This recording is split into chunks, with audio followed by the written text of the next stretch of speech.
Welcome to Under Heaven, the podcast where we glorify God and celebrate the beautiful stories of women whose lives have been transformed by His goodness and grace.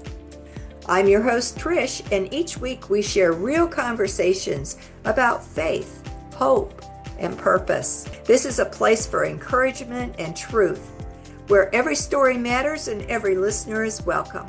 No matter where you are in your journey, let's grow together under heaven. Welcome to Under Heaven podcast. I'm your host, Trish, and I have a guest today that I think you will find utterly amazing. She has gone everywhere from the Air Force to helping ladies look beautiful, and she is an amazing woman filled with the love of God.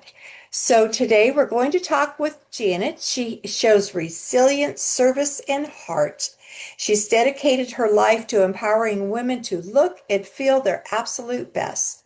As a wife, mother, grandmother, and friend to many, she brings a rare blend of authenticity, compassion, and strength to everyone she touches. So let's welcome Jeanette Deathrage. Thank you, Jeanette, for being here. Well, you're welcome. Thank you for asking me.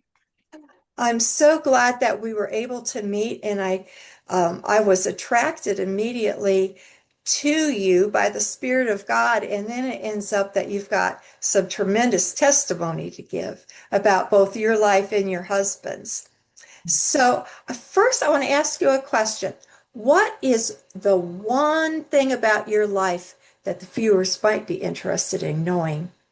The Well, strange thing. well, I was a volunteer in Tallahassee at a food bank.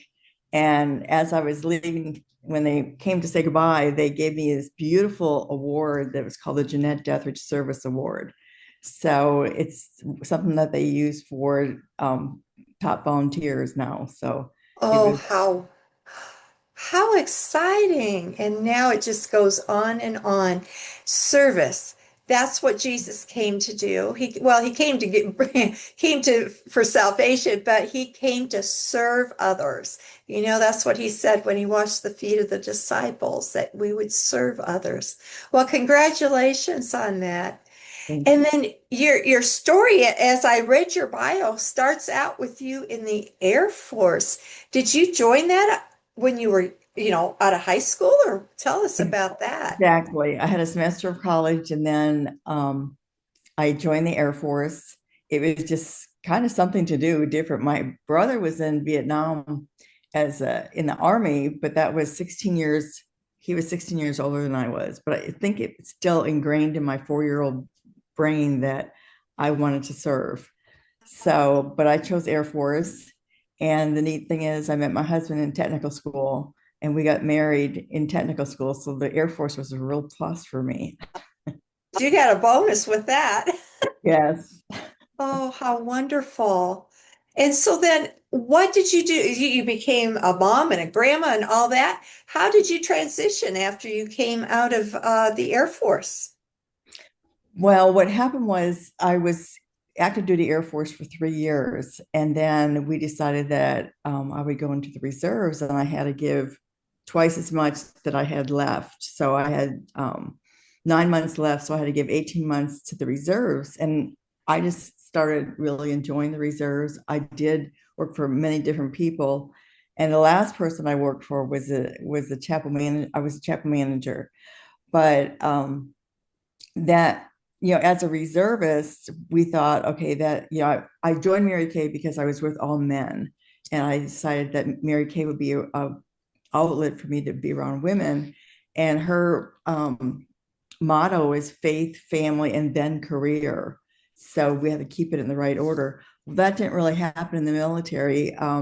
During the first Gulf War, my husband was called to active duty, and then they called me up from the reserves and said, "You're going active duty." And I said, "Oh, I had a baby. I can't do that." And they said, "Well, how long can it take for you to find a babysitter?" And I said, "Monday." And they said, "Well, we'll see you at work on Monday."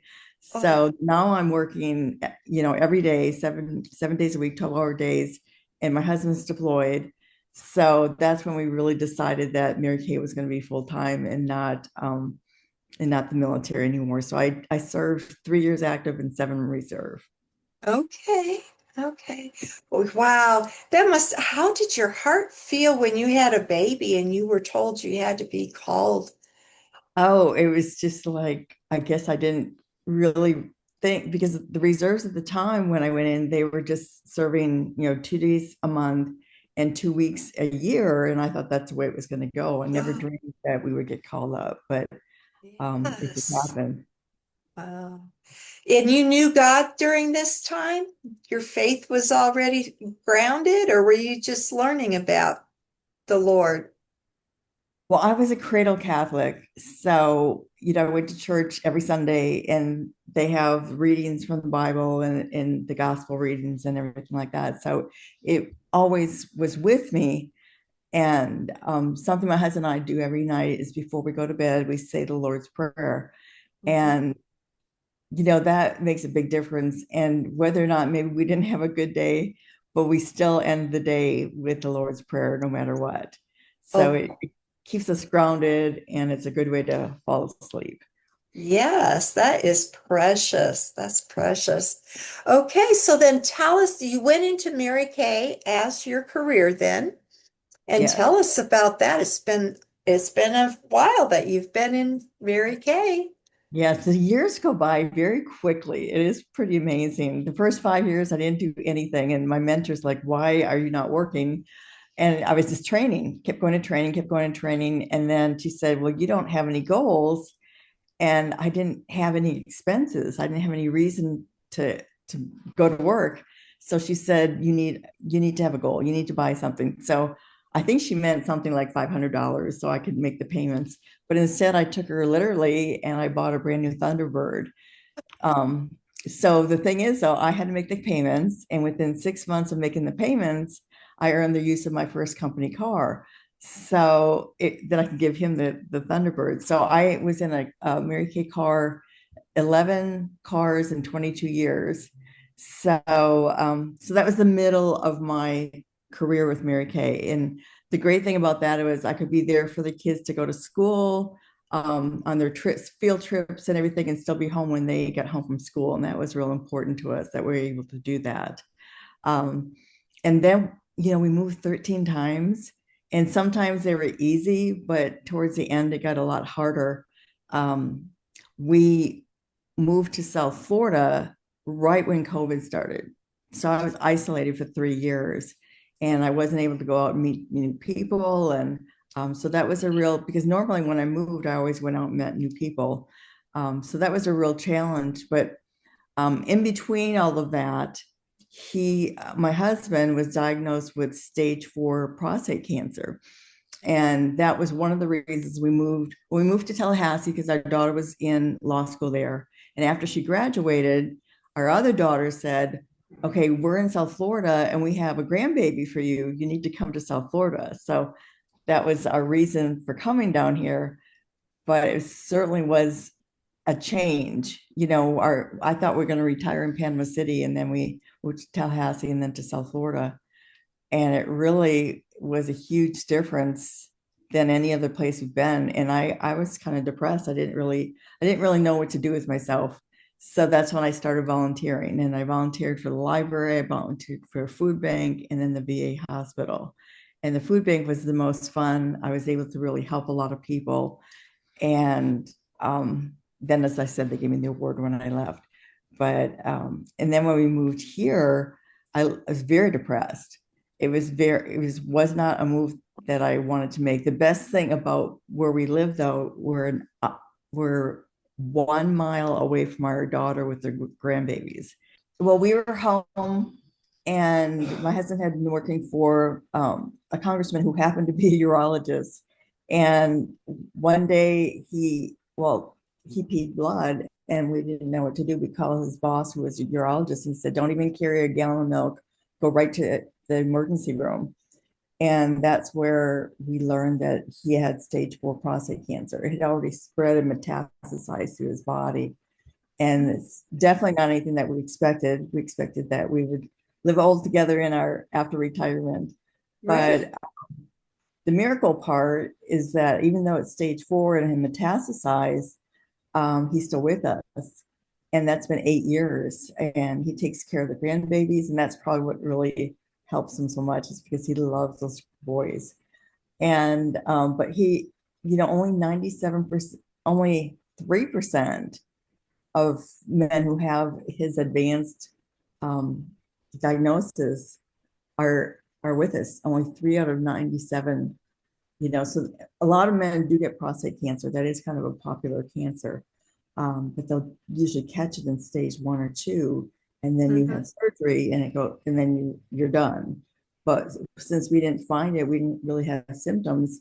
Um, we found it in stage 4, so Yeah. that's made a difference. But I believe there's many reasons why God has chosen for him to be alive. One, I think, is to really help our daughters realize that God is really there, because he's, he is a living miracle. And the other thing Yes. is, because we were in the military, whenever we're talking to somebody that's stationed somewhere else, they always ask about Craig, and they say, well, we're praying for him.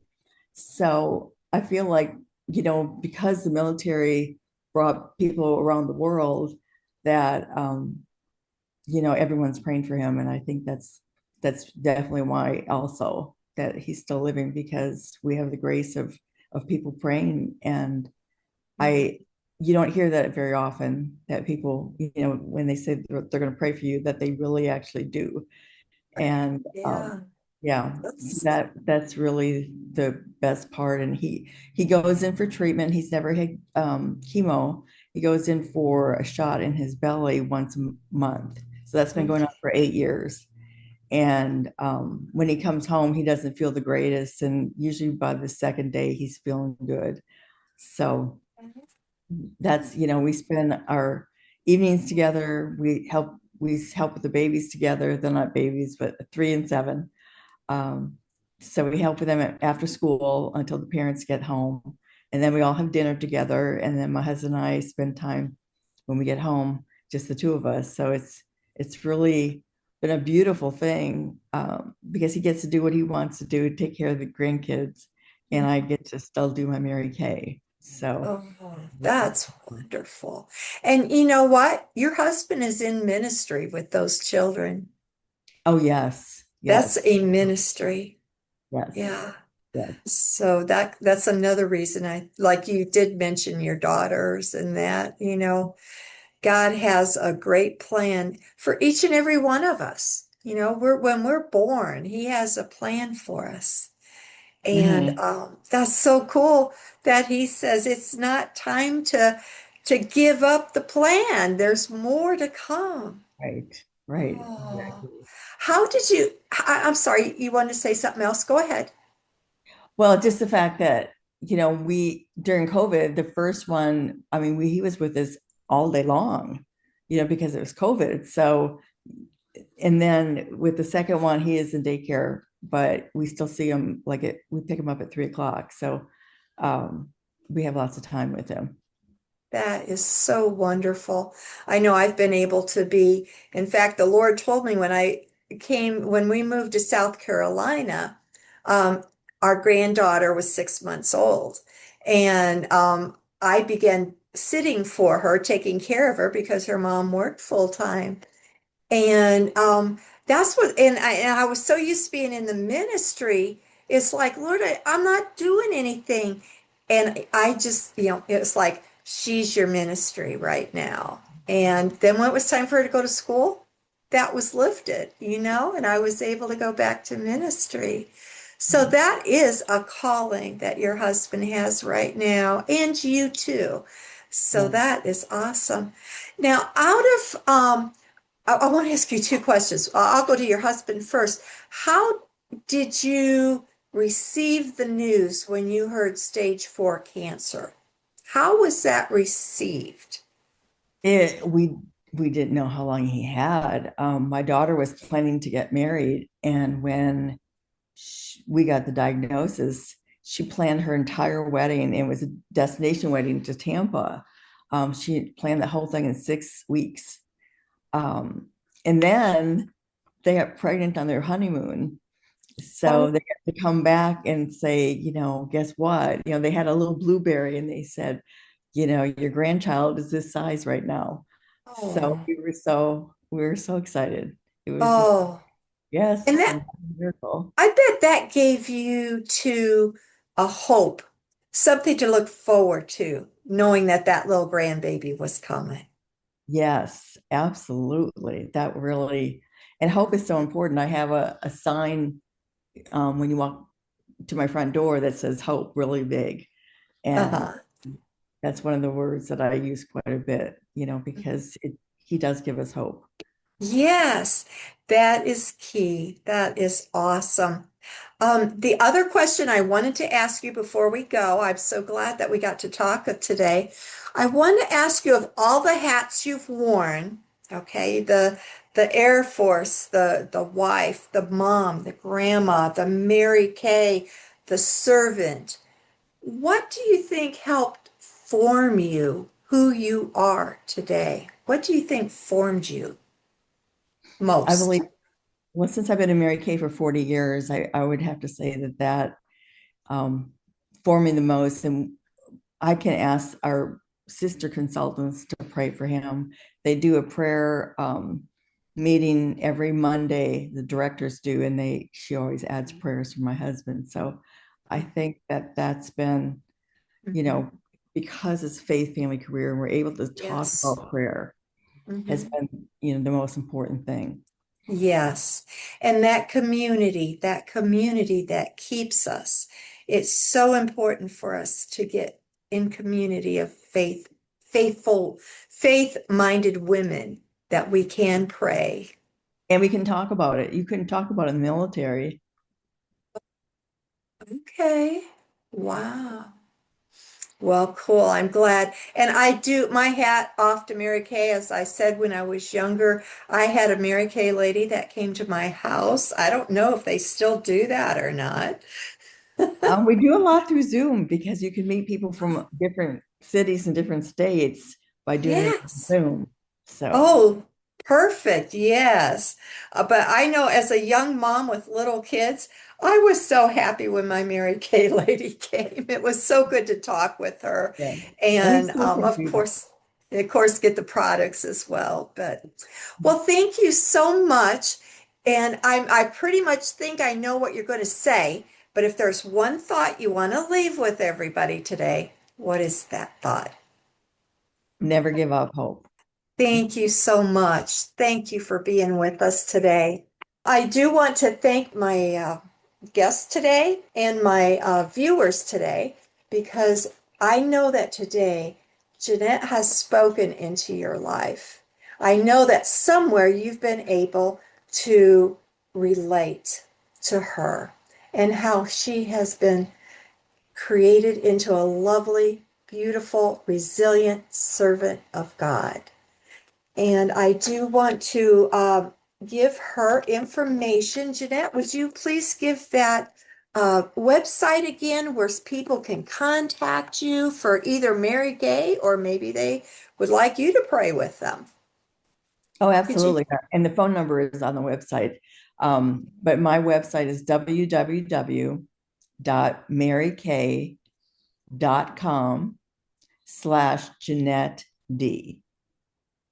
Okay, there you go. And I'll put that in the notes as well so you can all follow up if you would like to talk with Jeanette personally. So let this story just breathe that hope into you.